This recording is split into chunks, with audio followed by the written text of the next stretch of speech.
Hej og velkommen til Godmorgen Danmark. Mit navn er Puk. Jeg sidder her med Sisse og Max, som vil fortælle lidt om forskellen mellem Bangladesh og Danmark. Sisse, kan du fortælle mig lidt om Bangladesh? Ja, Bangladesh er et meget lavt liggende land.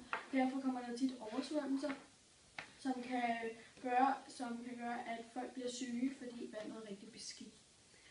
De kan få sygdomme som diarré.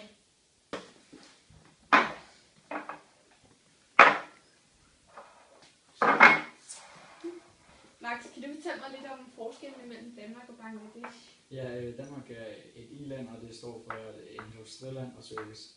Bangladesh det er et u-land, og det står for, at de dyrker afgrøder. Ja. Hvad med befolkningen? I Bangladesh er der 156 millioner mennesker, og de føder rigtig mange børn der, fordi at børnene skal kunne forsørge forældrene, når de bliver gamle, og de skal kunne hjælpe ude i markerne.